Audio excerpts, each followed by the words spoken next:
Salve Maria Santíssima. Vamos falar, né, um pouquinho sobre os dogmas.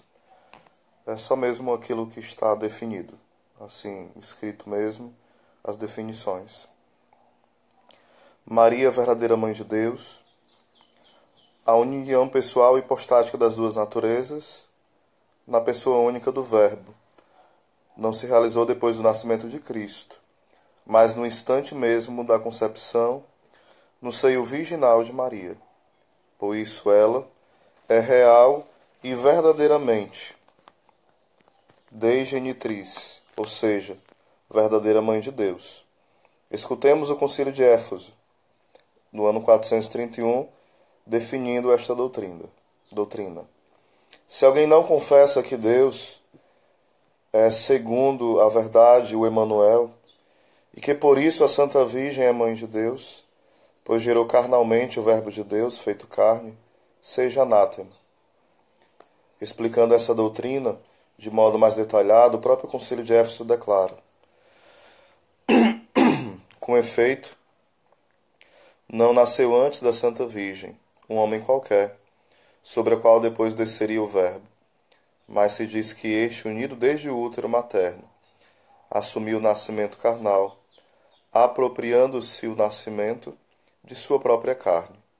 Por isso, eles, no caso os Santos Padres, não duvidaram chamar a Santa Virgem de Mãe de Deus. Concílio de Éfeso. Mais tarde, também no ano 543, o Papa Vigílio definiu novamente esta doutrina no seguinte cano dogmático: se alguém disser ou sustentar que primeiro foi formado o corpo de nosso Senhor, Jesus Cristo no seio da Virgem Maria, e que depois uniram-se a ele o Verbo de Deus, e a alma que pré-existia, seja anátema. São Gregório Magno vai falar isso, né? Então há uma confusão muito grande e Nestório, ele está heresia do nestorianismo, né? Ele querendo defender a divindade de Cristo, ele com a boa intenção, o herege geralmente ele tem intenções até boas, mas não consegue ouvir a igreja e por isso permanece no mau caminho. Ele falava, não, deve chamar Nossa Senhora de Cristotocos, ela é a mãe de Cristo, mas mãe de Deus não tem como, porque ela não gerou Deus na eternidade. Porém, Jesus Cristo, ele tem a natureza humana e a divina. Ele é 100% homem e 100% Deus. Então, ela é mãe de Jesus Cristo, que é Deus. Por isso ela é mãe de Deus. É algo muito simples. A gente poderia dizer, do que Nossa Senhora é mãe? Da parte humana. Mas de quem ela é mãe? De Jesus Cristo. Mas Jesus Cristo tem a parte humana, 100% homem, e é 100% Deus. Então ninguém pergunta do que Maria é mãe, mas de quem? De uma pessoa. E essa pessoa, ela é divina.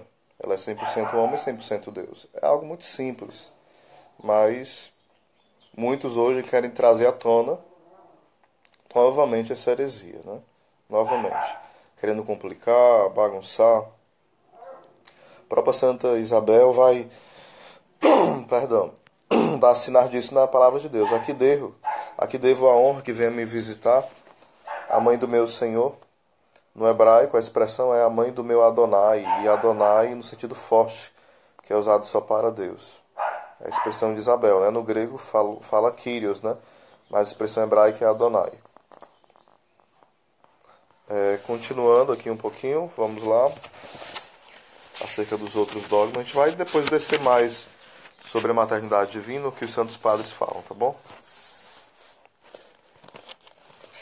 Vamos para outros pontos aqui, qual vai abordando outros dogmas. O dogma da virgindade que nós já falamos.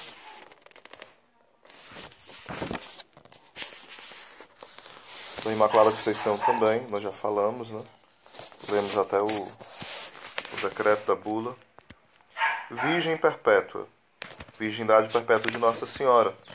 Se alguém não professa, de acordo com os santos padres, em sentido próprio e verdadeiro, Mãe de Deus, a Santa Sempre Virgem Imaculada Maria, já que ela, em sentido próprio e verdadeiro, no fim dos séculos, sem sêmen, concebeu do Espírito Santo e sem corrupção.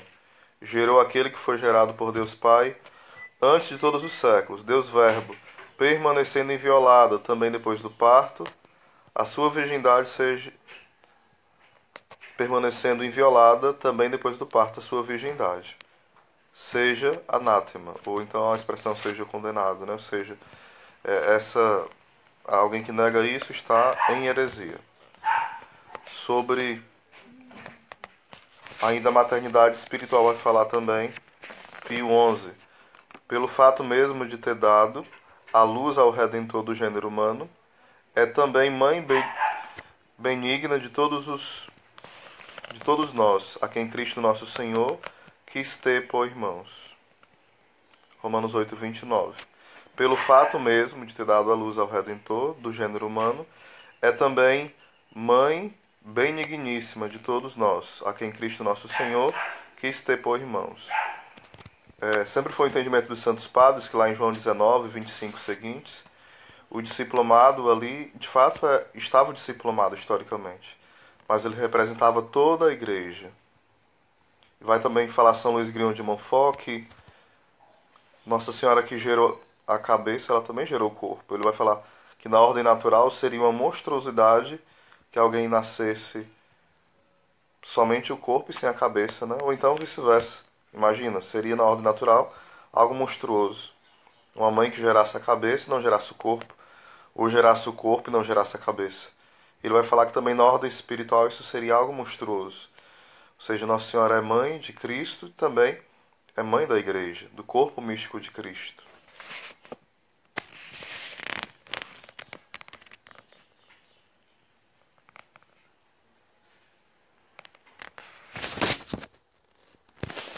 Também vai falar sobre Nossa Senhora como sendo mãe da igreja, né?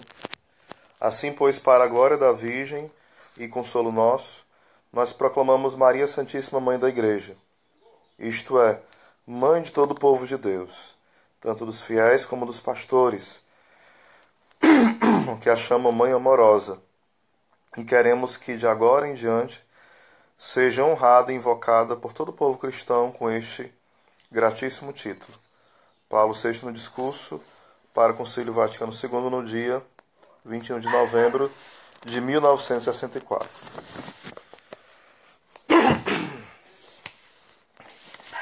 Sobre Nossa Senhora ter sido assunta de corpo e alma, né? Vai falar o seguinte: pronunciamos, declaramos e definimos ser dogma divinamente revelado que a Imaculada Mãe de Deus, sempre Virgem Maria, terminando o curso de sua vida terrena, foi assunta em corpo e alma à glória celestial. Pio XII. Então, foi declarado aqui o dogma da Assunção de Nossa Senhora, né? Também existe um outro documento que vai falar sobre Nossa Senhora como Rainha dos céus e da terra. Mas aqui não é um dogma, né? Mas é aquilo que sempre a igreja crê, faz parte da nossa tradição.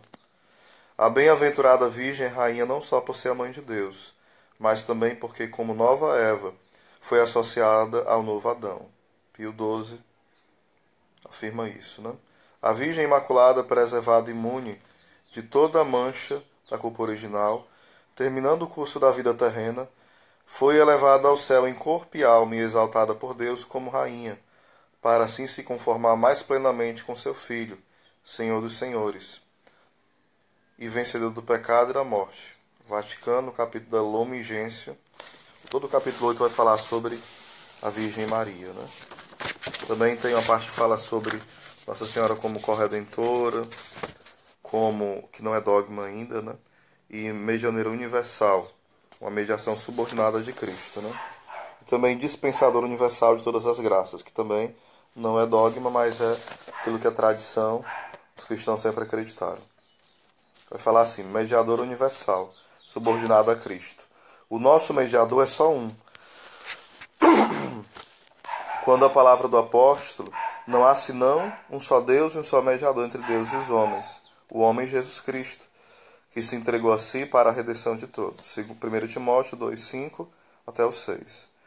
Mas a função maternal de Maria em relação aos homens de modo algum ofusca ou diminui esta união, esta única mediação de Cristo, melhor dizendo. manifesta antes a sua eficácia. Com efeito, todo o influxo salvador da Virgem Santíssima sobre os homens se deve ao beneplacito divino, e não a qualquer necessidade. Deriva da abundância dos méritos de Cristo, funda-se na sua mediação e dela depende inteiramente, aurindo aí toda a sua eficácia. De modo nenhum, melhor dizendo, impede a união imediata dos fiéis com Cristo, antes a favorece. Lumen Gentium, também do número 60. De fato, depois de elevado ao céu, não abandonou essa missão salvadora. Salvadora no sentido de levar as pessoas ao Salvador, né? Mas com a sua multiforme intercessão, continua a alcançar-nos os dons da salvação eterna. Cuida com amor materno dos irmãos de seu Filho, que entre perigos e angústias caminha ainda na terra, até chegarem à pátria bem-aventurada. Por isso a Virgem, invocada na Igreja, com os títulos de advogada, auxiliadora, socorro e medianeira. Mas isto entende-se de maneira que nada tire, nem acrescente a dignidade e eficácia do único mediador que é Cristo. Alguns às vezes acham que a mediação de Nossa Senhora substitui a mediação de Cristo. Ou então a mediação dos santos está negando, melhor dizendo, a intercessão e a mediação de Cristo. A mediação de Cristo é uma mediação totalmente diferente. É uma mediação salvadora, de salvação mesmo, no sentido estrito da palavra. Então, toda mediação, ela está unida à mediação de Cristo. Às vezes a gente fala, não, mas é só um. Mas se for levar ao pé da letra só um, eu e você não podemos mais interceder. Não, mas fala de quem está vivo ou morto. Não, lá não fala que quem está vivo ou morto. Em 1 Timóteo 2,5 fala que é um e acabou a história. Mas entenda, nós somos corpo místico de Cristo. Então, há um só mediador, é o Cristo cabeça e a sua igreja. Ou seja, não é quantidade numérica. A igreja, unida ao Cristo cabeça, ela também é esse sacramento de salvação. Por isso vai falar os santos padres, né? Fora da igreja não há salvação, porque fora de Cristo não há salvação. Ou seja, a igreja é inteiramente ligada ao mistério de Cristo, a Cristo cabeça. Ou seja, não há outro nome a qual possamos ser salvos, sim. Mas esse nome que é Jesus, é o Jesus inteiro, cabeça e corpo. Um grande abraço, Deus abençoe. E nos dê uma devoção à Santíssima Virgem Maria. O livro que eu estava lendo era esse. Você pode adquirir pela Eclésia do Rio Marinho, um grande tomista e um pesquisador também das obras carmelitanas. Tem outro livro dele também muito bom, que eu farei alguns vídeos sobre esse livro também, sobre a vida espiritual. É um compêndio da teologia da perfeição cristã. Um abraço, Deus abençoe.